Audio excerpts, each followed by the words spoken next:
Salut à toutes, salut à tous, bienvenue dans Tech Café, votre rendez-vous hebdomadaire sur l'actu tech et ses enjeux de société. Nous enregistrons cet épisode le 30 mars 2021, le Bitcoin est encore en hausse et vaut 57 900 $, mais où s'arrêtera-t-il, j'allais vous demander ? Cet épisode, c'est le numéro 222. Alors, c'est un numéro très très classe, il faut le dire. L'épisode 333 n'aura normalement pas lieu avant 2 ans, si jamais on garde le rythme de production actuel, ce qui est fort probable. Ça nous emmènera en 2023. Ou on pourrait accélérer ou ralentir, on va savoir, on verra. J'ai pas eu beaucoup le temps ces derniers temps pour lire ou regarder la télé. J'ai regardé un documentaire qui fera l'objet d'un épisode prochain de Relife, mon podcast de développement personnel. Et sur l'amélioration du quotidien que je co-anime avec mon ami Matt. Alors d'ailleurs, si vous n'êtes pas déjà abonné, rendez-vous évidemment sans tarder pour vous abonner. Ça s'écrit Relife, R-E-L-I-F-E. C'est aussi le nom d'un manga, Relife. Faudra que je jette un coup d'œil, car ça pourrait être une opportunité pour un épisode de Paraculte, un autre podcast participatif de pop culture où on parle de choses qu'on a aimées.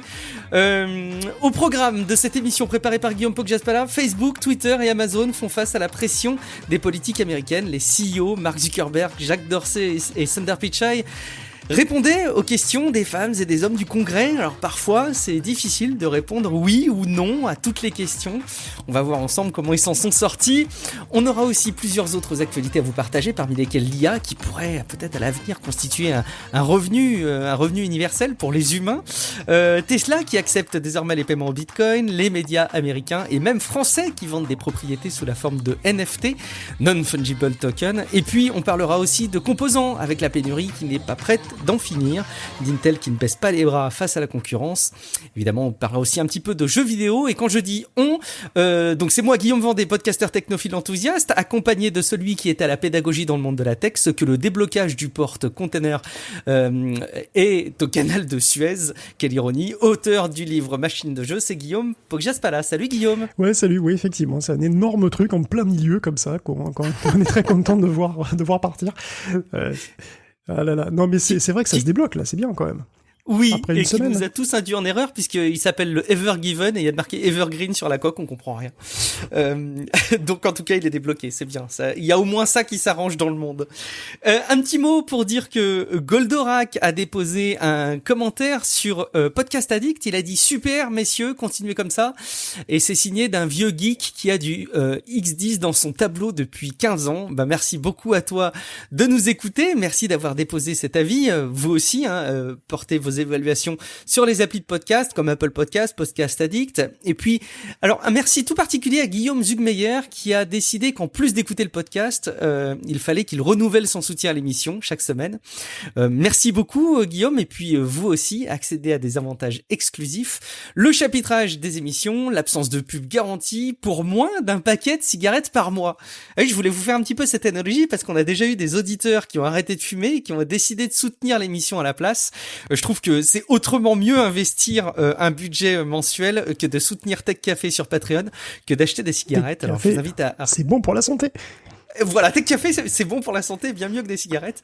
Si vous voulez contribuer, en tout cas directement à la professionnalisation de l'activité, faire partie de ceux qui ont garanti la durabilité de l'émission, c'est sur patreon.com/techcafé, TECHCAFE. Le lien est dans les notes de l'épisode. Je voudrais juste faire un petit retour, puisqu'on nous a dit, Guillaume, qu'il fallait pas prononcer Ignite, comme j'avais supposé qu'il fallait le faire, mais bien Ignite. Attends, c'est pas l'inverse ? Non, c'est l'inverse. Il faut dire Ignite et non pas Ignite, je m'y perds. Et on m'a recommandé, mais c'était très bienveillant comme on me l'a dit, mais que Google permettait de vérifier la prononciation des mots. Je trouve que c'est juste du bon esprit et il avait tout à fait raison de nous suggérer ça. Alors je le disais en intro, ça va faire une bonne partie des sujets dont on va aborder dont on va parler dans cette émission. C'est que donc il y a eu encore une audition au Congrès pour les CEO des grandes entreprises de la tech, à commencer par les réseaux sociaux avec évidemment Twitter et Facebook. Et puis on a eu en particulier un Jack Dorsey qui est donc le CEO de Twitter qui a pris un peu la mouche sur la manière dont se passait l'interrogatoire avec les échanges de questions, et il a un peu trollé sur Twitter lui-même, un peu à la Donald Trump, Guillaume. Ouais, il y a encore une audition devant le Congrès, un peu pour les PDG de Twitter, Google et Facebook. Donc j'ai une audition de pas moins de 6 heures avec des myriades de questions, hein, principalement sur la désinformation, l'extrémisme, mais aussi plein qui partent un petit peu dans tous les sens, avec bien sûr du biais anticonservateur, hein, parce que forcément, et de la protection de l'enfance. Bon, clairement, pour résumer, ça a servi à rien.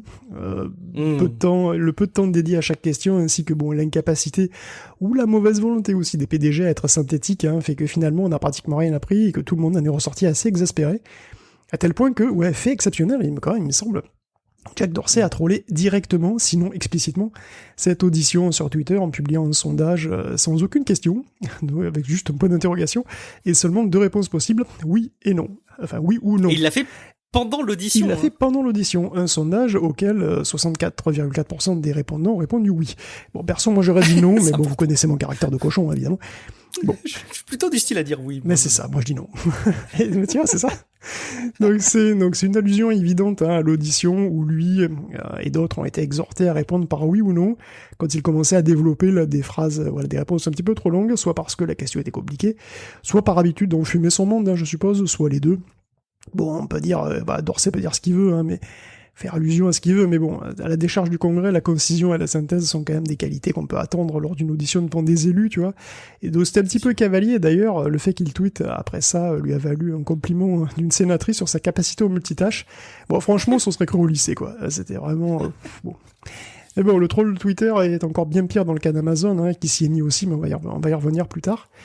Faut dire c'est vrai que c'est la cour des ados quand même, hein, et encore une fois on parle de Donald Trump et on dirait vraiment qu'ils utilisent les comportements d'ados sur Twitter. Il faut dire que chez ces élus, de façon d'un bord comme de l'autre, on sent quand même une nette volonté de légiférer qui n'est malheureusement pas encore supérieure à la somme de leurs doléances et préoccupations individuelles, quoi. Finalement, l'ordre dispersé avec lequel les attaques politiques sont menées, c'est peut-être la meilleure chance pour les big tech d'être encore tranquilles un bon moment. En fait, il y a une seule élue qui avait préparé un projet de loi, c'est Anna Eshoo, et un seul, en fait, un autre avait tenu une réunion voilà, pour discuter un petit peu de la 230. Mais il y a des projets, il y en avait déjà eu, hein, il y avait le Honest Ads Act, ou le Safe Tech Act, d'ailleurs, de Klobuchar, dont on avait peut-être parlé d'ailleurs, hein, ici, et qui sont tombés dans l'oubli. De fait, c'est Zuckerberg qui, dans son témoignage écrit, hein, propose une réforme de la section 230. Hein, il propose d'obliger les plateformes à avoir un dispositif pour détecter les contenus illégaux, mais pas de les tenir pour responsables si un contenu particulier échappe à leur vigilance. Bon, les deux autres, Pichai et Dorsey, sont pas chauds du tout. Ils voudraient bien que rien ne change. Et bon, concernant la violence, hein, oui ou non, votre plateforme a-t-elle joué un rôle dans l'attaque du Capitole ? Par exemple, bon, honnête, hein, Jack Dorsey a répondu oui. Bon, Zuckerberg a dévié le scud vers les utilisateurs. Il a aussi dévié le scud vers sa Cour suprême en ce qui concerne le bannissement de Trump. Hein. C'est vraiment une super idée, cette Cour suprême. Hop, encore une balle évitée. Très très bien. Bon, plus difficile, la question des enfants. Les élus ont paru peu convaincus par les réponses des CEO qui disent faire $0 de recettes pub sur les enfants, tout simplement parce qu'ils n'ont, théoriquement, pas accès à la plateforme. Comme ils se sont révélés assez peu chauds d'ailleurs en ce qui concerne le futur Instagram Kids. Mais bon, là encore, beaucoup de paroles et peu d'actions. Bon, les régulations arrivent, c'est quasi certain, mais elles viendront au moins dans un premier temps plutôt de la FTC et de la House Judiciary Committee, c'est le département de la justice et de la sécurité intérieure, qui va essayer de réguler l'aspect monopole-compétition, l'aspect plus commercial. D'ailleurs, la stratégie de la House Judiciary, là, c'est, aux dernières nouvelles, ce serait pas d'introduire une nouvelle grosse loi, mais plutôt une nuée de petites. Et c'est très malin, parce que c'est beaucoup plus difficile de faire du lobbying sur 25 projets, et plus facile aussi de trouver un terrain d'entente avec tes adversaires sur au moins certains points. Donc c'est David Cicilline, ou Ciciline, je ne sais pas, qui va s'y coller. Il va aussi travailler sur une réforme de la 230, et du côté de la FTC, c'est Lina Khan, qui est une juriste de 32 ans, qui va probablement intégrer la commission, et elle est étiquetée anti-big tech, parce que son domaine de recherche, c'est le monopole. Elle travaille à l'université de Columbia, et elle travaille sur les GAFAM, et Amazon en particulier. Donc c'est une recrue qui est vraiment brillante, et que les grosses boîtes vont arriver avec beaucoup de circonspection, tout comme l'arrivée d'ailleurs de Tim Wu, qui est devenu conseiller économique à la Maison Blanche, et lui aussi il est de Columbia, et c'est lui en fait, on lui attribue en tout cas la naissance, la paternité de l'expression neutralité du net. Donc il y a un grand combat législatif et juridique qui s'annonce, il va durer un bon moment, et Biden pourra amorcer un tournant historique, hein, sans doute, en tout cas. Le truc, c'est que je pense que c'est l'enseignement un petit peu de ces auditions, de ces dernières auditions, c'est que c'est bien de mettre la pression sur ces entreprises pour qu'ils continuent à avoir un dialogue et au moins un affrontement des pouvoirs de la part de sociétés vis-à-vis des politiques. Après, je me dis qu'on atteint un peu les limites de l'exercice quand même, hein, et je pense que ça le prouve entre les réactions d'adolescents de certains CEO et les questions qui parfois sont un peu à côté de la plaque et pas forcément dans un souci d'améliorer ou de cadrer les choses, mais plutôt d'essayer de les comprendre. Moi, j'ai le sentiment que c'est plus ce qui se passe dans le cadre de ces auditions. Je suis pas certain que ça puisse continuer à avoir une forte utilité. D'ailleurs, je suis pas certain qu'à l'avenir, ça va se multiplier. J'en sais rien. Je fais un petit peu ma boule de cristal qui sera peut-être érodée, mais j'ai pas l'impression que les auditions des CEO vont continuer. Un petit mot sur Facebook d'ailleurs, hein, puisque on peut relever plusieurs actions qui ont été mises en lumière, qui sont pour le moins bizarre. On pensait qu'on atteindrait un petit peu la limite de toutes les actions bizarres qui peuvent être prises par Facebook, et on a déjà des actions qui ont été relayées par le Guardian qui soulignent à quel point Facebook fait un peu deux poids deux mesures, mais sans justification, vis-à-vis des personnalités publiques, médiatiques et du grand public, Guillaume. Ouais, Facebook a beau essayer d'éviter les balles par tous les moyens, de dire de dire tout le temps que c'est pas sa faute, mais celle des utilisateurs, il est pas super crédible, comme d'ailleurs l'illustre de nouvelles études, et nouvelles poursuites aussi. D'ailleurs, pourquoi Facebook génère-t-il automatiquement des pages pour les groupes suprémacistes blancs, hein, qu'un utilisateur désigne comme son employeur le mouvement universel de la fraternité aryenne, oui, ça existe, et hop, les pages se font toutes seules, et ensuite, elles sont ensuite likées des centaines de fois. Donc c'est Tech Transparency Project qui a aussi trouvé des pages et des groupes faits à la main, hein, malgré le fait que les suprémacistes soient bannis de la plateforme depuis le massacre de Christchurch, depuis 2 ans, quoi. Donc Facebook a parlé de démontrer des moyens de lutte contre les contenus interdits, hein, c'est ce qu'il disait donc lors de l'audition. Mais ces propres outils semblent pas super robustes, hein, puisque mal orthographiés ou reformulés, des centaines de groupes et liens problématiques sont toujours là. Même après les avoir signalés. On nous parle simplement d'un $, qui remplace le S, et ça permettrait de passer à travers les mailles du filet. C'est quand même pas bien compliqué, quoi, tu vois, c'est bon. Et c'est pareil pour les milices paramilitaires, hein. Bon, c'est depuis 2018, hein, et des recherches internes même à Facebook, que les contenus qui suscitent le plus d'engagement sont aussi les plus controversés, c'est ceux qui génèrent le maximum de polarisation, hein. Karen Hao l'a encore rappelé, et s'est appuyé sur d'autres études, hein, d'ailleurs, qui viennent aussi de l'université de New York. En gros, au plus les gens se battent sur Facebook, au plus de temps ils y passent, et ça, c'est ce que Facebook recherche. Donc c'est pour ça qu'il fait pratiquement rien pour y remédier. Mais bien sûr, ça finit par poser des gros soucis qui se traduisent par des poursuites en justice, hein, comme la plainte que vient de porter Reporters sans frontières contre Facebook. Donc eux, ils estiment que les pratiques de Facebook en matière de désinformation et de discours haineux s'apparentent carrément à des pratiques commerciales trompeuses. Et bien oui, parce que dans les conditions d'utilisation, Facebook s'engage à maintenir un environnement sûr et sans erreur pour ses utilisateurs. Et alors, tu parles là-dessus, comment interpréter les gigatonnes de n'importe quoi sur les vaccins, le virus, la 5G, QAnon, le platisme, le pouvoir des pierres ou les saunas vaginaux, hein, qu'on trouve sur le réseau? C'est pas évident. Comment interpréter aussi d'ailleurs, effectivement, comme tu l'évoquais, que on puisse proférer des menaces de mort sur des personnalités publiques. Apparemment, ça, c'est toléré. Pourquoi? Alors que c'est pas toléré, d'ailleurs. Dans une certaine mesure, ça passe. Dans une certaine mesure, ça passe. Bon, écoute, alors, pourquoi pas, tu vois?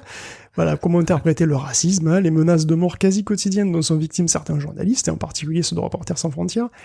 Et comment surtout comprendre que Facebook promeuve et mette en évidence certains même de ses commentaires comme étant les plus pertinents, hein, donc ça c'est quand même très fort. Donc aussi bien sur Facebook que sur Instagram, Reporters sans frontières attaque Facebook, parce qu'il fait tout simplement pas ce qu'il s'est engagé à faire. Donc c'est quand même cocasse, hein, quand on sait que Mark Zuckerberg, c'est quand même le premier à l'avoir ouvert, quoi, à faire des propositions sur comment réguler les réseaux. C'est quand même terrible. Ça me rappelle une vieille histoire de paille et de poutre, tu sais, dans les yeux des voisins, tout ça, je sais plus trop. De quoi? De paille et de poudre dans les yeux des voisins? Mais oui, tu vois pas la paille dans l'œil du voisin, mais tu vois pas la poutre dans le tien. Ah, d'accord, pardon, je connaissais pas du tout l'expression. C'est une expression de vieux. Non, ou de breton. L'expression de mamie. De mamie bretonne. Mais je trouve ça, des mamies bretonnes.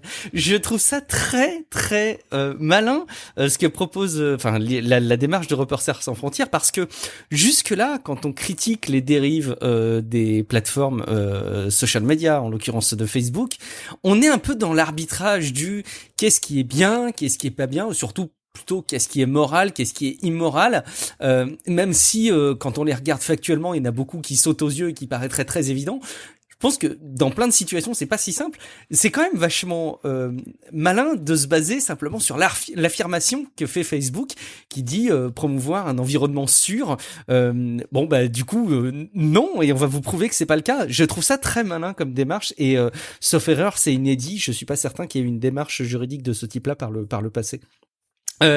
On parle presque de tous les GAFAM, mais on n'a pas parlé d'Amazon, et on l'évoquait tout à l'heure. Amazon, eux aussi, prennent position sur Twitter, alors pas sous la plume d'un responsable d'Amazon, mais plutôt avec le compte de News Amazon, qui réagit à des propos politiques. Là, on a vraiment l'impression que c'est effectivement l'adolescent qui est derrière le community manager du compte, qui réagit à chaud et à qui on a laissé plein pouvoir pour réagir. Ça laisse un peu pantois. De quoi s'agit-il, Guillaume ? Il faut voir que il se passe plein de choses pour Amazon en ce moment, puisque depuis cette semaine à Bessemer, en Alabama, il y a les employés d'un entrepôt Amazon qui votent par correspondance pour savoir si oui ou non, oui là encore, ils vont former un syndicat. Donc ce seraient les premiers salariés Amazon US à se syndiquer, et donc ce serait un signe très fort, parce que quand même Amazon c'est le deuxième employeur du pays, derrière Walmart. Et donc à l'origine de tout ça, il y a de nouvelles métriques de productivité mises en place par Amazon qui rendent le travail éreintant, encore plus, et stressant encore plus, et ça confine à l'inhumain. Donc Amazon traque le temps que tu passes à faire une action, mais aussi le temps que tu passes à sans faire d'action. Et si tu suis pas la cadence, c'est le blâme ou la porte. Bon, le problème, c'est que du coup, les employés n'ont plus qu'à peine le temps de manger, voire plus le temps d'aller pisser. De meilleures conditions de travail, de meilleurs salaires aussi, parce que l'augmentation du salaire à l'entrepôt B, alors c'est le BHM1 si vous voulez savoir, il n'a pas suivi du tout le cours de l'action Amazon, vous vous doutez bien. Donc c'est du très classique en vrai. Meilleur salaire, meilleures conditions de travail, mais ça serait quand même une première pour Amazon qui a toujours lutté férocement contre toute tentative de syndicat, et étonnamment au premier abord, le mouvement Black Lives Matter y est pour quelque chose, puisque la majorité des employés sont blacks, et ils en ont marre d'être traités n'importe comment, et le mouvement les a galvanisés finalement pour s'unir. C'est un mouvement qui pourrait aussi faire tache d'huile chez Amazon, dans un premier temps, et déborder bien au-delà. Et donc il y a du travail, parce que, contrairement à ce que claironne Amazon, son salaire minimum de $15 de l'heure est pas si attractif, si on le considère, si on le compare à boulot égal, si tu veux, chez d'autres employeurs du secteur. Donc Amazon, comme toujours, a été assez agressif dans sa contre-attaque, donc il y a eu des avalanches de textos, des pubs Facebook ciblées, dissuasives, il y a eu un forcing pour mener le vote en présentiel aussi, et bon, quand ça a foiré, il y a aussi des courriers qui ont tenté d'amener les gens à voter contre. Donc le comptage devrait avoir lieu aujourd'hui, donc mardi, donc les pronostics sont bons, mais c'est pas gagné non plus. Donc Amazon se sent menacé. Bernie Sanders, d'ailleurs, a visité l'entrepôt vendredi dernier, et c'est là qu'Amazon s'est lancé dans du trolling sur Twitter, qui est assez incroyable. Incroyable parce que les tweets, donc c'est contre Warren, Sanders et Mark Pocan aussi, sont pas très respectueux déjà, mais surtout, ils sont quand même d'une mauvaise foi incroyable, puisqu'à Mark Pocan, Amazon a envoyé « Vous ne croyez pas sérieusement à cette histoire de pipi dans des bouteilles ?» Oui, parce que voilà, ce tweet a suscité un véritable pipigate, parce que voilà, Amazon nie le fait que des employés qui n'ont même plus le temps d'aller pisser, se soulagent à l'occasion dans des bouteilles. Donc ça n'est suivi. Bon, ils ont nié, ils auraient pas dû, parce qu'il s'en est suivi une cascade de pipi en bouteille, sur les photos, sur les réseaux, photos à l'appui, quoi.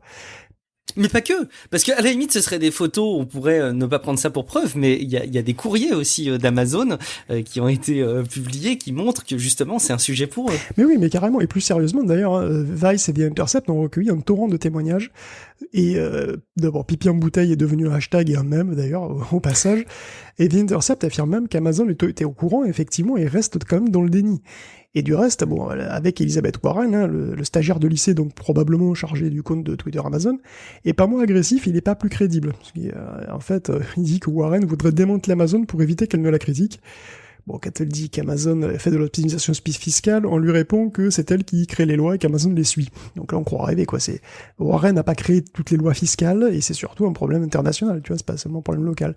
C'est une communication quand même très simpliste et de mauvaise foi qui est vraiment étrange venant d'une grosse boîte comme Amazon. Et puis bon, pour finir, attention, ça concerne pas que le pipi. Certains avouent aussi faire caca dans des sacs. Mais bon, peut-être qu'Amazon a trouvé la solution finalement, puisqu'en Californie, des employés attaquent parce qu'ils n'ont plus le temps d'aller manger. Mais oui, quel génie! Voilà! Si les employés arrêtent de manger et de boire, il n'y a plus de problème de pipi en bouteille, caca dans des sacs. Il suffisait d'y penser. C'est tellement malin. C'est tellement malin. C'est vrai que j'y avais pas pensé. C'est très déroutant, ce type de com sur des sujets aussi importants qui méritent probablement beaucoup plus de communication. Je suis pas certain que quelques tweets enchaînés à la va-vite permettent d'améliorer leur image et de convaincre l'opinion publique, et encore moins les politiques. Mais effectivement, ça mérite d'aller creuser, hein. Les liens sont dans les notes de l'émission pour aller voir tous les articles sur le Pipigate. Ça vaut le coup.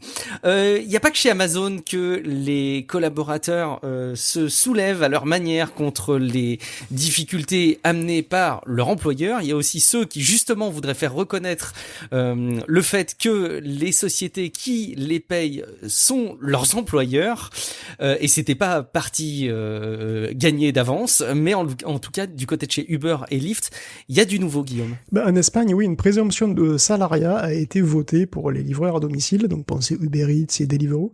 Donc ils deviennent ainsi des salariés, ils ne sont plus considérés comme des entrepreneurs. C'est vrai que je sais pas si tu considérais un mec à vélo qui t'apporte ta pizza comme un entrepreneur, mais c'était le cas. Donc voilà, c'est une première en Europe, hein, suivie par l'Angleterre d'ailleurs, où Uber est désormais considéré aussi comme un employeur. Donc il y a 70 000 chauffeurs qui deviennent de fait des employés avec salaire minimum et couverture sociale obligatoire. Et donc le reclassement de ces chauffeurs devrait quand même coûter 500 millions de dollars à Uber, avec peut-être 30% de coopérationnel en plus, ce qui est quand même un coup dur pour lui, hein. Londres est un marché énorme, il y a quand même 45 000 chauffeurs rien que dans la capitale. L'Angleterre, c'est 6,4% du chiffre d'affaires d'Uber, et pourtant, après 5 ans de bataille quand même, tout le monde semble être tombé d'accord. Donc d'accord, oui, mais presque, parce que Uber, en fait, ne compte donner le salaire minimum horaire à ses chauffeurs que pendant les courses, et pas entre les courses. Évidemment, ça fait une énorme différence, et s'explique un peu mieux pourquoi Uber semble avoir concédé, hein, parce que ça rappelle la loi californienne où les chauffeurs sont payés 120% du salaire minimum en course et rien hors course. Donc Uber dit que ça préserve la flexibilité pour ses employés, mais bon, évidemment, certains chauffeurs sont pas vraiment contents, donc c'est un peu délicat, disons, mais on comprend mieux, quoi. Le point qu'on avait déjà abordé dans un précédent épisode était quand même celui ils arrivaient à comparer en gros les vendeurs en ligne sur les plateformes comme eBay, ce qui est déroutant, quoi, parce que je trouve que l'analogie ne marche pour le coup pas du tout entre quelqu'un qui arrive à faire des courses via une plateforme et quelqu'un qui vend ses produits en fixant lui-même le prix, qui touche tout directement. Bref. On a un dernier élément de régulation, alors qui concerne pas cette fois-ci les employés ou les collaborateurs, mais c'est les fameuses pratiques des plateformes Apple et Google pour les applications, avec l'Arizona qui travaillait sur une régulation et la manière de commercialiser les apps pour ces sociétés. Vous vous souvenez bien sûr de la loi HB 2005 ? Bien sûr. Oui, bien sûr. Non, oui, évidemment, certainement pas comme ça, mais c'était le projet de loi arizonienne, hein, qui allait réguler les App Store de Google et Apple, en libérant les devs de l'obligation d'utiliser les moyens de paiement des plateformes. Ce truc, donc il devait être voté la semaine dernière, qui avait des bonnes chances de passer d'ailleurs, il ne l'a jamais été, il a jamais été voté, il a disparu du planning. Ils ont perdu les papiers, je crois. Écoute, c'est assez incroyable, il a disparu du planning sans aucune explication. Enfin, c'est l'explication officielle. Après, l'explication officieuse, c'est qu'il semblerait qu'Apple ait engagé Doug Ducey, qui est chef du personnel du gouvernement d'Arizona, et qu'il ait fait un deal de dernière minute. Alors si c'est bien le cas, c'est un extraordinaire exemple de démocratie à l'œuvre quand même, où une loi pendue par des élus se fait court-circuiter par une grosse boîte privée à coup de lobbying sauvage et plein complètement opaque. Donc c'est même pire que du lobbying à ce stade, parce que du lobbying, ça surfe un petit peu avec la légalité en faisant de l'influence, mais là on emmenait carrément, on débauche le mec, quoi. Et comme on taxe pas d'être partisan, puisque les démocrates étaient même plutôt contre cette loi, elle faisait pas du tout l'unanimité. Mais je trouve cette ingérence, si elle est avérée, assez incroyable, hein. C'est ni très discret, ni très subtil ou délicat. Bon, Tu sais que plus c'est gros, plus ça passe. Si on en sait plus, je relayerai. Peut-être que ça va revenir. Peut-être qu'on est mauvaise langue et peut-être que ça va revenir. C'est vraiment pas très délicat. Enfin bon. Mais bon, tu sais ce qui est subtil et délicat par contre? Non, les touches d'un Mac, par exemple? Les papillons. Mais oui, les papillons. Tu sais, les papillons sont si fins, presque diaphanes. Et les papillons sont très fragiles et sont peut-être trop pour vos gros doigts de malotru, sans doute. C'est pour ça que si vous avez acheté entre 2015 et 2017 dans un des 7 États américains où la class action contre le scandale des claviers papillons est menée, vous pouvez espérer avoir une compensation à votre frustration d'avoir pété votre clavier au bout de 3 mois sur une machine à 2500 balles.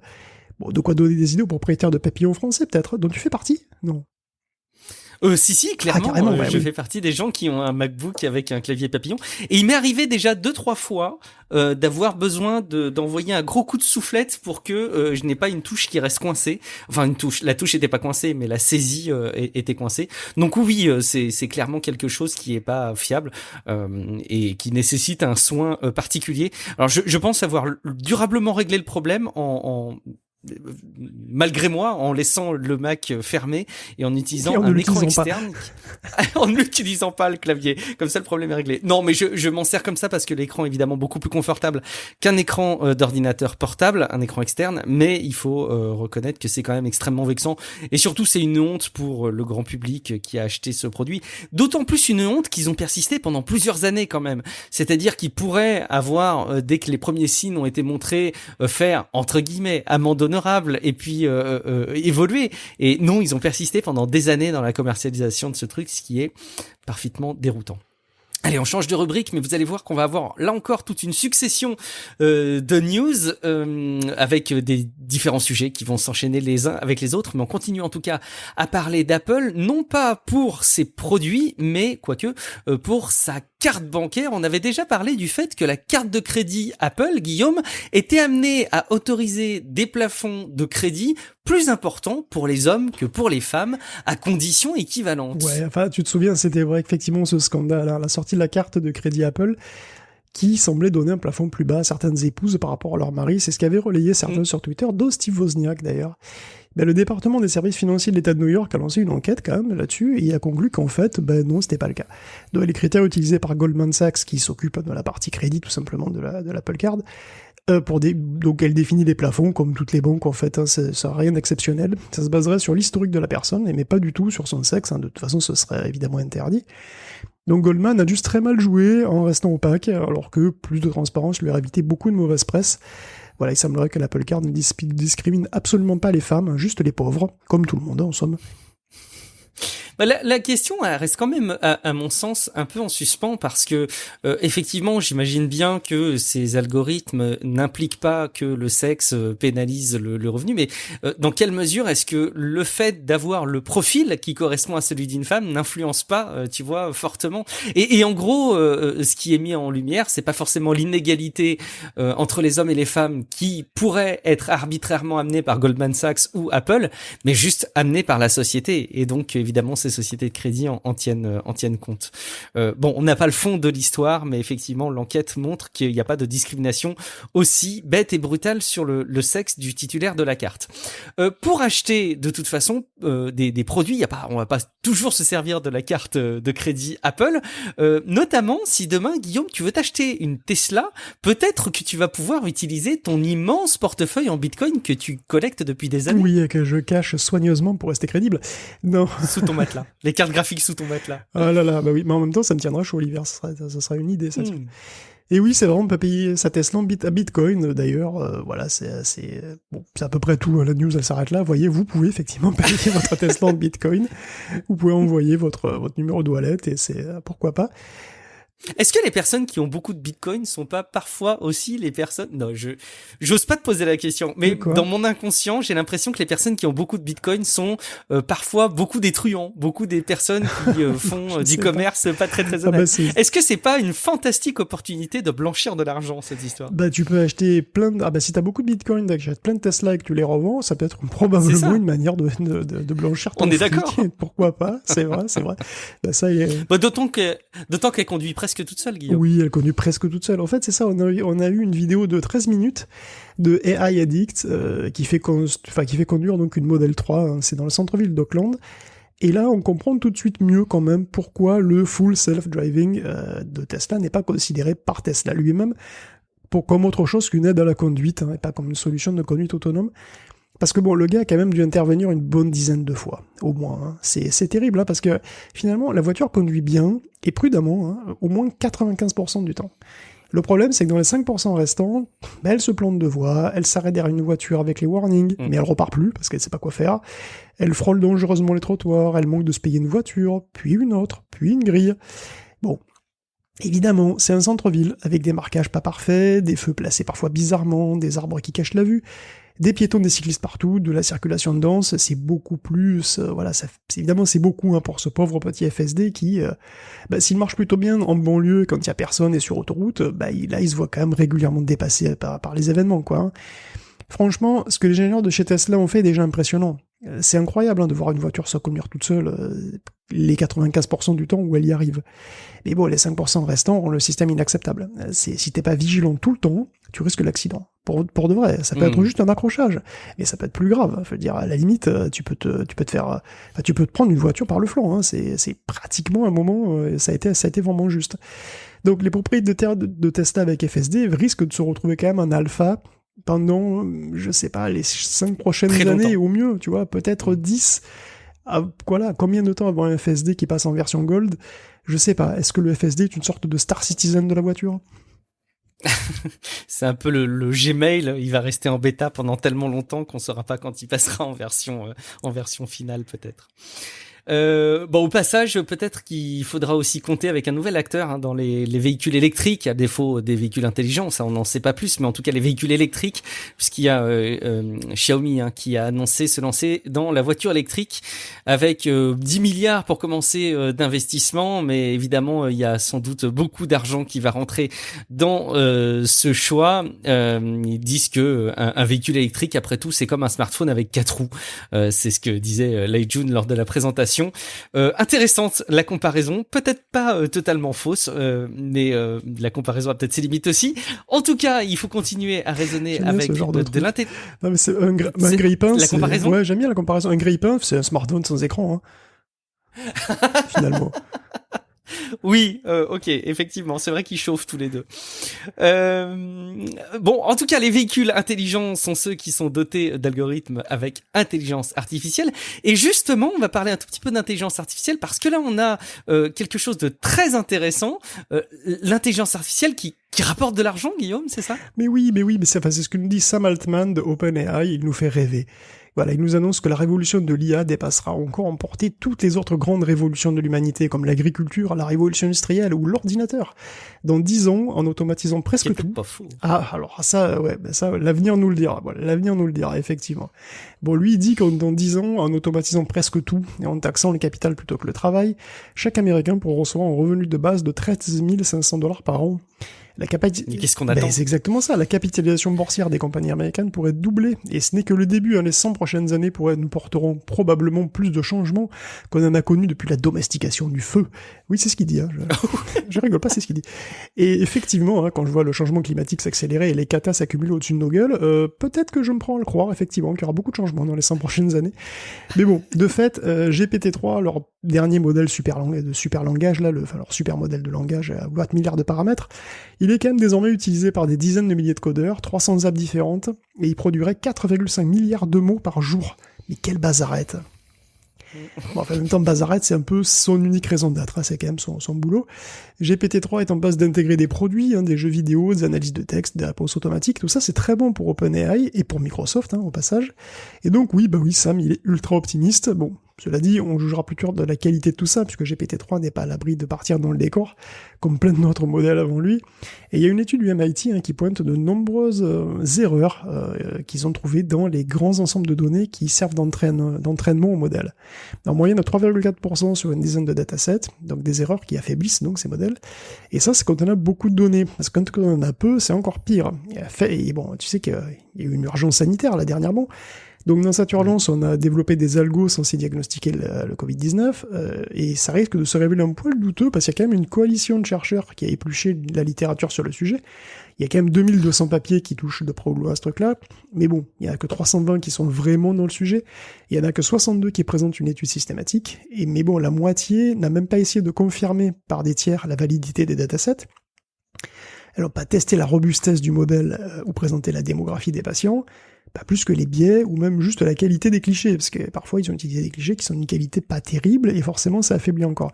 Donc beaucoup de ces datasets étaient des composites avec des doublons et il y a seul un papier sur 5 qui publiait son code. En conclusion, en l'état, ils estiment qu'aucun de ces modèles n'est susceptible de transcrire un outil clinique fiable. Donc l'utopie IA peut-être, mais pas tout de suite. Voilà. Pour l'instant, l'IA, elle joue à Minecraft. Et c'est pas une blague d'ailleurs, c'est pas une blague du tout. Il y a des chercheurs qui ont entraîné un automate cellulaire neural, sur des modèles Minecraft, donc des petits, voilà, des petits châteaux, des petits appartements, et même des petites machines. C'est que sur Minecraft, tu peux faire des petites machines, qui fait des petites machines, des petits trucs qui bougent, où il y avait même une espèce de mille pattes comme ça qui bouge, qui avance. Et l'algo a réussi à reconstruire à partir de quelques briques, donc le modèle final, ou à le réparer quand tu l'endommages. Donc, par exemple, tu coupes en deux le caterpillar, là, le mille-pattes, et donc tu le coupes en deux, et au bout d'un certain nombre de trucs, l'automate cellulaire réussit à faire 2 mille-pattes identiques qui fonctionnent. C'est assez impressionnant, c'est assez marrant de voir ce genre de truc. Eh ben, je ne doute pas que l'intelligence artificielle joue mieux que moi à Minecraft du si peu que j'ai testé. On va parler un petit peu des non-fungible tokens, des NFT, dont on a déjà un petit peu parlé dans les précédents épisodes, parce que il y a une nouvelle étape dans l'actualité de ces actes de propriété sur base de blockchain, comme j'aime à les percevoir. Il y a des éléments du New York Times et même Numérama qui a mis à disposition via NFT un tweet. Alors c'est intéressant de voir que les médias commencent à s'emparer de ce sujet. Est-ce que ce serait signe d'un buzz, Guillaume ? Non, mais non, quel buzz, tu veux rire? Je vois pas du tout de quoi tu parles. Alors New York Times a fait son NFT, effectivement, donc c'est un jeton sur le premier article jamais publié par le Times, qui est parti pour l'équivalent de $500,000. Et dans le même ordre d'idée, Numérama a fait un NFT sur un tweet avec une image des membres de la rédaction, sous forme de peinture de leur naissance. Et d'ailleurs, certains auraient sans doute dû lever leurs lunettes, parce que l'algo a manifestement du mal avec certaines montures. Mais bon, moi je dis ça. Bon, l'enchère est pas finie, mais bon, vu le prix actuel, il est peu probable qu'il atteigne le record du New York Times. L'un comme l'autre reverseront les gains à des associations. Bon, alors à la limite. Enfin bon, en tout cas, que vous achetiez le jeton sur l'article ou sur le tweet, ne croyez pas qu'il deviendra éternel pour autant. Hein. Attention, parce que on a déjà des cas de NFT vides répertoriés. Et il y en a encore bien plus dans un futur proche. C'est un article de Vice d'ailleurs qui cite le cas d'un gars qui a acheté un NFT sur un JPEG d'Elon Musk et qui a disparu. Alors attention, le NFT disparaît pas. Il faut bien garder à l'esprit ce qu'est un NFT quand même. Donc un NFT, c'est un jeton cryptographique unique, émis sur la blockchain Ethereum en l'occurrence, mais ça pourrait être une autre. En fait, NFT c'est un concept, hein, c'est juste le concept de... C'est une classe de jetons qui chacun sont uniques, c'est-à-dire des jetons qui ne sont pas interchangeables. Donc une implémentation de ce concept de jetons non interchangeables, c'est un standard de smart contract sur Ethereum, hein, qui s'appelle ERC 721 je crois. Jusque-là, pourquoi pas? Il y a une classe de jetons fongibles pour la monnaie, qui est l'Ether, et une classe de jetons non fongibles pour d'autres usages. Bon, ouais, jusque-là, pas de souci. Bon, le problème, en fait, il vient avec l'usage qui est actuellement fait des NFT sur Ethereum pour acheter, non pas des œuvres d'art, attention, mais des jetons créés à propos de ces œuvres d'art. Donc un NFT, donc un jeton non fongible, donc unique, ne contient en fait que très peu de données. Il contient les signatures, l'adresse du portefeuille. Il contient aussi, la plupart du temps, enfin, en général évidemment, un lien vers l'œuvre, ou le tweet, ou whatever, ce que vous voulez. Donc, si le NFT est sur Ethereum, bon, l'œuvre non, attention. En théorie, je pense qu'il serait techniquement possible d'inclure un JPEG, par exemple, dans un smart contract. Mais en pratique, c'est pas pensable. Parce que Ethereum étant décentralisé, les smart contracts sont inclus dans des blocs qui sont propagés sur toute la blockchain. C'est-à-dire propagés sur chacun des nœuds. Puisque, comme pour Bitcoin, hein, Ethereum c'est une blockchain et chaque nœud possède la blockchain en entier. Et donc, quand tu changes la blockchain, il faut que le changement se propage sur tous les nœuds. Et propager des blocs remplis de contrats qui font plusieurs dizaines de mégas, voire gigas si c'est des vidéos, c'est pas possible sans saturer le réseau. Donc en gros, on met juste un lien dans un NFT. Du coup, la question se pose, un lien vers quoi? Le plus souvent, c'est un lien vers un site sur l'internet normal. Donc le NFT de Jack Dorsey, par exemple, hein, il pointe sans doute vers Twitter, tout simplement. Et celui du JPEG d'Elon Musk, il pointe désormais vers une superbe erreur 404. Parce que les liens, comme tous les animaux et nous-mêmes, ils meurent, peu cher. Le lien contenu dans votre NFT acheté aujourd'hui, il y a une bonne chance que dans 20 ans, il pointe juste vers rien du tout. Or, un NFT ne contient presque rien. Donc si le lien disparaît, on peut même simplement perdre la trace de l'œuvre auquel il faisait référence. On ne sait plus de quoi c'est le NFT. Donc ça rend le NFT tout simplement vide. Alors c'est déjà en train d'arriver, hein, et ça ne peut que s'amplifier dans le futur, et étant donné la tendance actuelle à faire un token sur absolument tout et n'importe quoi, on va, ou même sur des œuvres qu'on ne possède pas d'ailleurs, il y a aussi ça. Bon, pour pallier à ce problème, certains utilisent déjà IPFS, ou Interplanetary File System. Donc pour simplifier, c'est un BitTorrent géant, BitTorrent global. C'est comme BitTorrent mais avec un seul essaim, voilà, qui ferait pour toute la planète. Donc les données sont décentralisées, et du moment que quelqu'un quelque part a une copie de l'œuvre, elle peut être retrouvée. Alors, évidemment, c'est pareil, hein, il faut que quand même au moins quelqu'un dans le monde ait l'œuvre, enfin en tout cas sur le réseau IPFS. Si personne sur le réseau IPFS a votre œuvre et que tout le monde la vire, évidemment elle disparaît aussi. Mais c'est quand même un petit peu plus sûr si c'est quelque chose d'assez connu, quoi. Bon, après... Enfin bon, ce serait quand même marrant que la folie NFT actuelle fasse décoller IPFS, hein, ça serait plutôt cool en fait. C'est pas nouveau IPFS, hein, mais j'ai l'impression que ça reste un peu underground encore. C'est pourtant vu comme le futur du web par certains, un véritable remplaçant de HTTP. Mais bon, c'est vrai que le web étant consommé via les grandes plateformes, en gros, tu vas plus sur Internet, tu vas sur Facebook, tu vas sur Instagram, sur Twitter, mais tu vas, voilà, c'est peut-être aussi que si les grandes plateformes s'y mettent pas, c'est vrai que c'est un peu normal que finalement peut-être ça décolle pas, je sais pas. En tout cas, c'est inclus dans Brave, dans le navigateur Brave, IPFS quand même, et Cloudflare aussi a mis une gateway en place.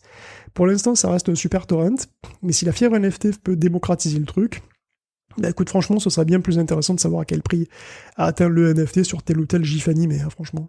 Si je devais faire une analogie avec un titre de propriété d'une maison, c'est comme si on détenait une adresse derrière laquelle il pourrait y avoir plus de maison virtuellement, ce qui quand même est assez lourd de conséquences, et on pourrait avoir l'adresse vers quelque chose, ce qui consiste à posséder le NFT en l'occurrence, mais sans qu'il y ait rien derrière. Non, le problème, si tu veux, c'est que justement, c'est pas des maisons.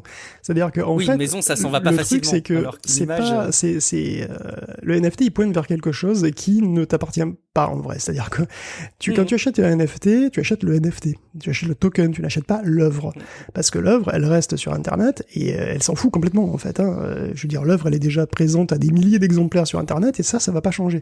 C'est exactement comme quand quand t'achètes, tu sais, quand on t'offre de mettre ton nom à une étoile, tu sais, on te donne un titre de propriété d'une étoile. Ou je sais plus donc quoi, t'as un petit papier qui te dit, ah, cette telle étoile-là, tu sais que tu vois pas l'œil nu, elle porte ton nom.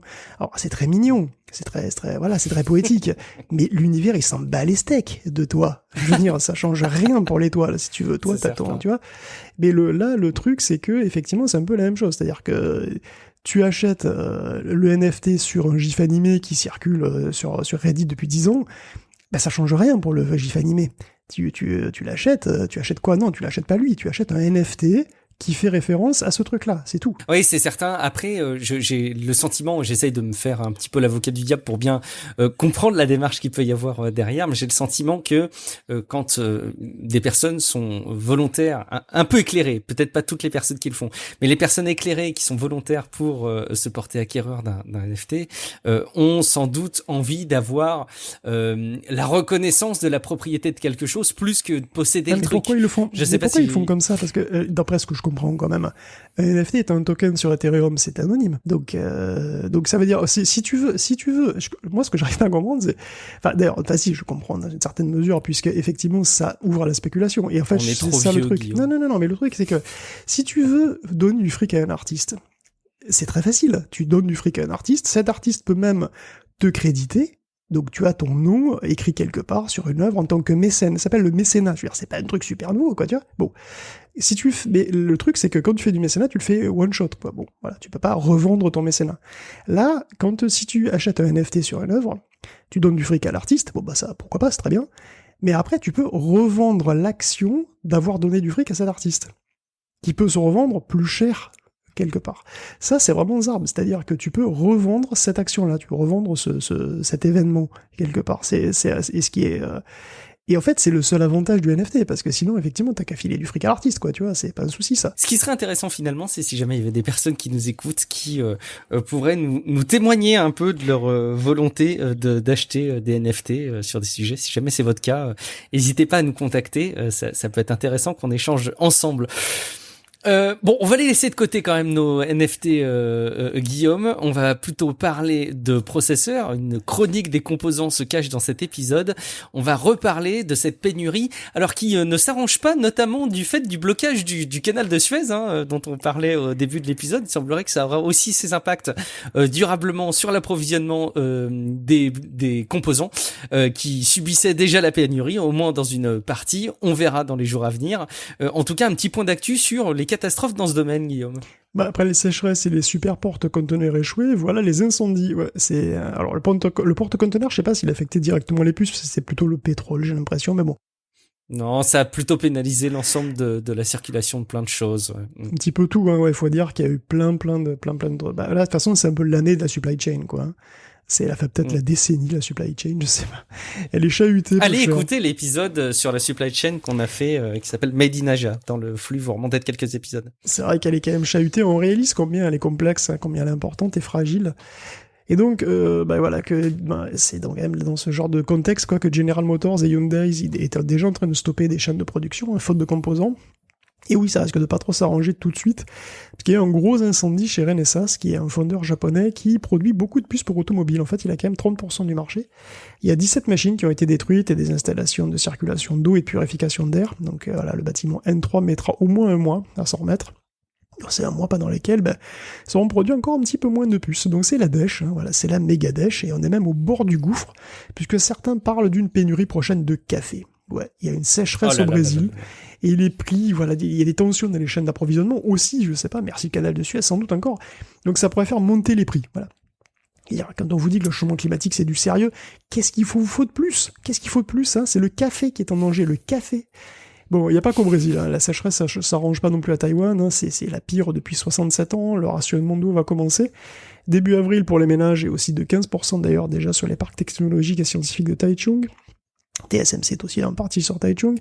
Il va compenser en faisant venir une centaine de supertankers remplis d'eau, ça va lui coûter des dizaines de millions de dollars, et le prix ne va faire que croître. À tel point d'ailleurs qu'il y a des rumeurs, hein, sur des hausses de prix de vente des puces de 15 à 25%. Il pourrait finir par arriver. Donc on voit bien... On a quand même bien le souci d'avoir un fournisseur unique, ou presque, hein, ou en tout cas un petit nombre de fournisseurs qui sont très éloignés, qui sont tous en Asie. Alors forcément, l'annonce événement d'Intel la semaine dernière va redonner un petit peu d'espoir, quoi. Alors justement, qu'est-ce qu'ils nous ont annoncé, Intel ? Intel, c'est vrai qu'il est chahuté depuis quelques années avec AMD, hein, et Apple, voilà, et ses propres soucis industriels, le pauvre. Donc AMD et Apple n'ont pas, puisque ils fabriquent pas eux-mêmes. Et justement, même si les puces Intel sont pas forcément compétitives tout le temps, elles existent, hein, et en cette période de pénurie, elles sont les bienvenues, parce que bon, parfois, c'est pas besoin d'être le meilleur, il suffit d'être le seul. C'est déjà pas mal. Donc ça montre aussi le besoin d'avoir plus de fabricants, quoi, plus d'acteurs dans le milieu, de déconcentrer, quoi, la production de puces. Mais justement, Intel avait annoncé qu'il allait outsourcer, je sais pas si vous vous souvenez, une partie de sa gamme dans les 2 ans à venir. Une décision qui était rationnelle, hein, en termes de coûts, mais qui était sur le plan stratégique très inquiétante. Donc c'est avec joie qu'on a appris qu'Intel allait non seulement continuer à produire des puces, mais qu'il allait doubler la mise et même produire des puces pour d'autres gens. Donc il va mettre 20 milliards de dollars sur la table pour construire 2 nouvelles usines en Arizona.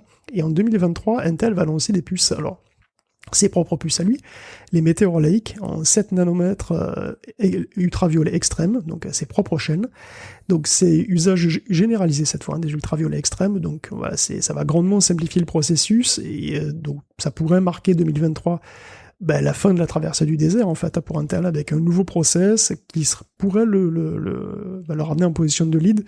On verra bien, puisque TSMC utilise aussi l'ultraviolet extrême, mais pas sur toute la chaîne, donc il est possible que ça lui donne un avantage.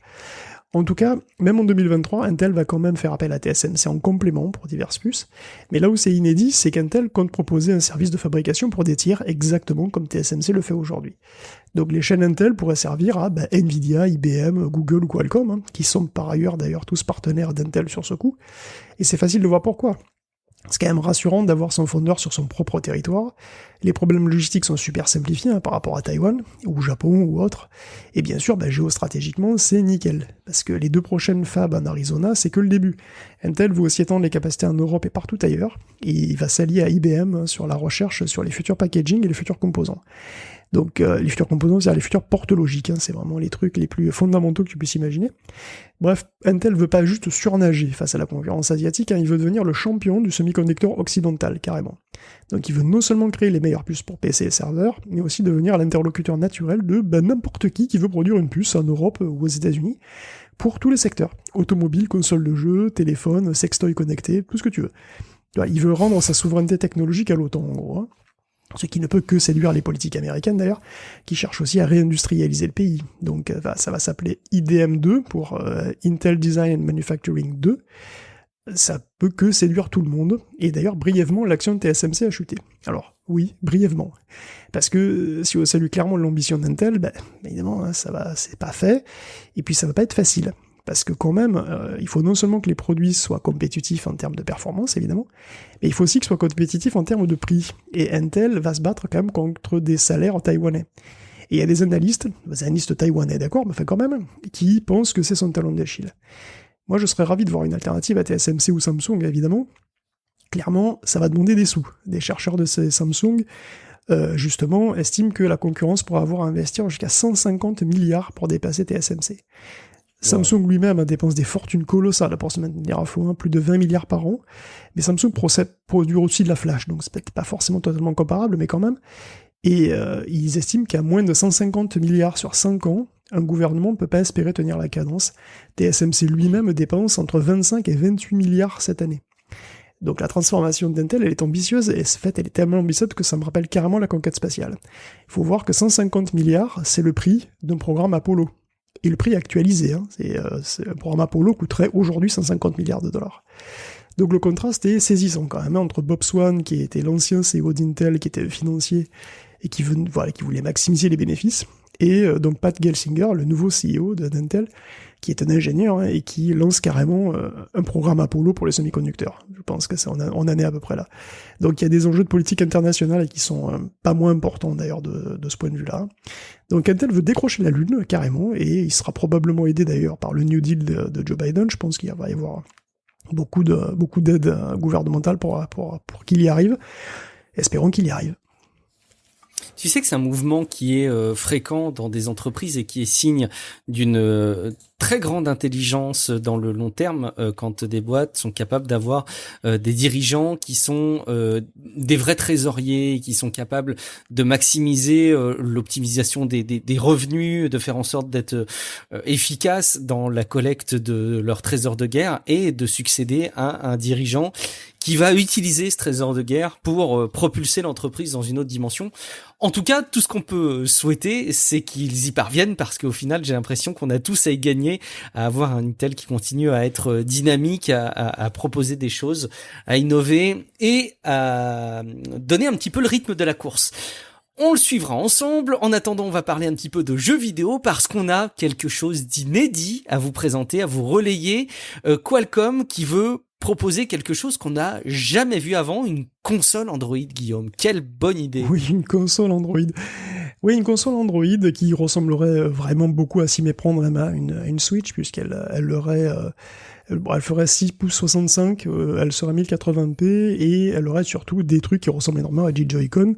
Donc c'est-à-dire, en gros, c'est une sorte de téléphone avec des Joy-Con que tu peux enlever et remettre. Elle aurait un slot SD sur Android 12, et elle serait 5G. Bon, voilà, on s'en fout un peu, mais voilà. Et donc, effectivement, c'est une console Android. Alors, ok, une console Android, c'est vrai que ça s'est jamais vu, c'est pas comme si GPD, Moki, JXD, Pandora, Nvidia, Poki, Big Ben, Etebex, Ambernic, Arcos, Semtech, Xibukuya, bon, voilà, Mojo, Retroid, Mediamagic, Mitachi, Nips, bon. Si il y avait pas déjà beaucoup de monde qui fabriquait des consoles Android, j'aurais pu trouver ça exaltant. Évidemment, ce sera une console Android assez qualitative et assez chère, mais on n'est même pas sûr en fait que ce soit un design de référence ou quelque chose que Qualcomm va vendre lui-même. Bon, une console Android puissante, certes, à 300 balles, je ne sais pas exactement à quel point ça va intéresser pour jouer à des jeux Android, mais peut-être, on va savoir. Après tout, je dis ça, mais c'est vrai qu'il y a énormément de gens qui jouent en particulier en Asie, qui jouent sur téléphone. Il y a des trucs comme PUBG ou voilà, ce genre de choses. Donc, pourquoi pas? C'est vrai que c'est pas quelque chose de très original, a priori, mais bon, va savoir. Et puis, il y a beaucoup d'utilisateurs aussi. Allez, non, j'enlève le beaucoup parce que j'ai pas une idée des proportions, mais il y a aussi des utilisateurs qui s'appuient sur ce type de machine pour faire tourner des émulateurs et arriver à faire tourner d'autres jeux qu'ils peuvent avoir sur d'autres consoles dans des conditions légales plus ou moins discutables. Guillaume, je sais que tu es l'heureux propriétaire d'une PS Vita et tu en as été très très content. C'est peut-être ta console préférée, non? Si je dis pas de bêtises, peut-être je m'avance. Non, bah, je sais pas si c'est ma console préférée, c'est compliqué, c'est comme mon plat préféré, je sais pas, je sais jamais répondre à ce genre de truc. C'est quoi ta couleur préférée? T'as tellement de bon goût que tu... Mais j'aime tout, c'est pour ça. Et donc oui, j'aime la PS Vita aussi, j'ai aimé la PS3, j'ai aimé la PSP, et elles seront toutes orphelines de Play Store très très prochainement, puisque le Play Store ferme sur PlayStation 3 le 2 juillet, ainsi donc sur PlayStation Portable, et sur PlayStation Vita ce sera le 27 août 2021. Vous pourrez donc plus acheter sur ces plateformes, mais bon, rassurez-vous, vous pourrez quand même continuer à télécharger les trucs que vous possédez déjà. Bon, bah écoute, c'est 15 ans hein, déjà la PlayStation 3, ça fait 15 ans, donc c'est à peu près normal que voilà, on se tourne un petit peu vers l'avenir. La PlayStation Vita, par contre, je sais plus, je crois que c'était 2012, voilà 2012, donc c'est quand même un petit peu plus récent, mais bon. Si on peut continuer à télécharger ce qu'on possède, l'honneur est sauf, j'allais dire, l'aspect historique du jeu vidéo. En tout cas, est si sauf. vous voulez prendre des trucs sur ces deux consoles dématérialisées, dépêchez-vous. Ouais, c'est ça, faut pas tarder, effectivement. Et vous en profiterez aussi longtemps que vous pourrez en profiter. C'est pas garanti, mais en tout cas, ça devrait continuer pour l'instant. Cyberpunk, mis à jour, Guillaume? Oui, c'est vrai. Non, mais c'est une news débile, mais... Donc, Cyberpunk, bon, non, c'est les Project Red avaient dit, lors du dernier... tu sais qu'ils avaient décalé leur jeu encore une dernière fois, ils disaient, non, mais de toute façon, on le sortira quand il sera fini, tout ça, bon. Après, il est sorti, donc il y a eu un premier patch dans l'urgence. Là, maintenant, il y a le patch 1.2 qui est sorti, et si tu veux, je crois que j'ai jamais vu une liste de bugs fixes et de changements aussi longue. J'ai vu passer la taille de la mise à jour, c'était monstrueux. Oui, alors c'est 28 gigabytes sur PC, je crois que c'est encore pire sur console. Et j'ai fait CTRL-P, j'ai imprimé le changelog, quoi, la liste des bugs que ça fixait. L'impression. Tu l'as vraiment imprimé? Non, j'ai imprimé en PDF. Je l'ai imprimé en PDF, ça fait 33 pages. Il y a 33 pages de bugs corrigés dans le patch numéro 1.2. Ah bah ça va marcher mieux après, hein. Il y a pas de souci, il y a pas de souci. On va pouvoir commencer à jouer, c'est bien. Bon, je suis mauvaise langue, mais il n'a jamais été un meilleur moment que maintenant pour jouer à Cyberpunk. Non, je pense que le meilleur moment ce sera après le patch 1.3, mais ça c'est un autre. Ah bon, tu crois vraiment? Sincèrement, ah bon, d'accord. Bon. Moi, je jouais le jeu du patch note. Moi, je pensais que ce serait vrai. C'est bien sûr, ça sera bien sûr. Il y a énormément de problèmes qui sont fixés sur PS4 et Xbox One déjà évidemment, et aussi beaucoup sur PC, beaucoup de crash intempestifs à cause de fuite de mémoire, ce genre de conneries qui vont partir. Il y a plein de quêtes et de trucs cassés qui sont réparés. Donc, évidemment, c'est un truc, voilà, c'est indispensable. Bon. Quelques gigas à télécharger ça, c'est magnifique. On pense à ceux qui n'ont accès qu'à une connexion ADSL simple et qui doivent souffrir. Bon, une dernière news dans le monde du jeu vidéo, Guillaume, pour conclure cet épisode. Deux nouvelles licornes, peut-être qu'on connaît pas bien et qu'on n'attendait pas. Je sais pas si tu connais Genshin Impact. Non, le nom me dit quelque chose, mais je visualise pas ce que c'est. Je vais c'est simple en fait. Hein, c'est un Zelda Breath of the Wild, mais façon animée, donc manga animé, si vous voulez, avec voilà, avec un graphisme très cel shading, mais vraiment dans le type animé japonais, sauf que c'est un jeu chinois qui est sorti sur mobile, et qui est après sorti aussi sur PC et console, et qui est super cool, franchement, il est très très bien. C'est un jeu qui est très profond, qui est très grand, qui est magnifique, et qui est gratos, et qui a fait $1 milliard en 6 mois seulement, et uniquement sur mobile. C'est absolument incroyable. Alors du coup, la question qui brûle les lèvres, c'est comment peut-on faire autant de revenus avec un jeu gratuit? Avec les achats in-app, hein. Oui, mais quel type d'achat in-app? C'est comme d'habitude, hein, c'est pour... c'est des cosmétiques ou des items, c'est des trucs... Oui, non, mais il n'y a rien de... Okay. Enfin, c'est assez classique, mais si tu veux, le jeu est très très attrayant. Il est... si on vire la Chine, je crois qu'il est numéro 1 d'ailleurs dans le monde, il me semble. Et donc Genshin Impact, c'est un énorme succès, c'est un jeu chinois, donc voilà, ça montre que voilà, la Chine peut produire des énormes blockbusters, et le fait qu'il soit gratuit est assez incroyable. Enfin, vous pouvez le tester, franchement, sur PC, il tourne très bien sur à peu près toutes les configs. Sur téléphone, il faut avoir un téléphone un peu puissant pour en profiter bien, mais c'est vrai que franchement, sur PC ou console, il est très très beau, et c'est normal, quoi. C'est normal que ça ait beaucoup de succès. Et un autre succès qui a énormément qui est peut-être aussi surprenant, c'est Rec Room. Alors Rec Room, ceux qui font de la VR le connaissent sans doute. Rec Room, c'est une application gratuite qui permet de faire des espaces virtuels que tu peux partager entre amis et dans lesquels tu peux faire des petits jeux ou te réunir, regarder des films, etc. Et Rec Room, c'est donc disponible sur Steam, sur PSVR, etc. Et ce truc-là, donc, a connu une bonne accélération, un énorme boost durant la pandémie. Et maintenant, c'est devenu la première licorne VR, puisque Rec Room donc, est désormais évalué à 1,25 milliard de dollars. C'est assez extraordinaire, donc ils se sont refinancés à hauteur de 100 millions il y a pas très longtemps. Et ça devient donc une espèce de licorne qui va probablement, dans les années qui viennent, faire une IPO, passer en bourse. Et c'est le premier gros poids lourd de la VR, quoi. C'est une sorte de petit espace communautaire comme ça. C'est marrant aussi. Ça donne du crédit en fait au projet de Mark Zuckerberg pour créer des espaces de réalité virtuelle dans le monde de Facebook. Ça valide un peu son concept. Merci beaucoup Guillaume pour toute cette revue et ces chroniques autour du monde de la tech et du jeu vidéo. Je ne peux que vous inviter, si vous aussi vous partagez ce sentiment d'avoir passé un bon moment entre amis et à avoir appris des choses, à avoir eu une synthèse de l'actu tech en moins d'une heure, à venir soutenir le podcast sur Patreon, patreon.com/techcafe, TECHCAFE.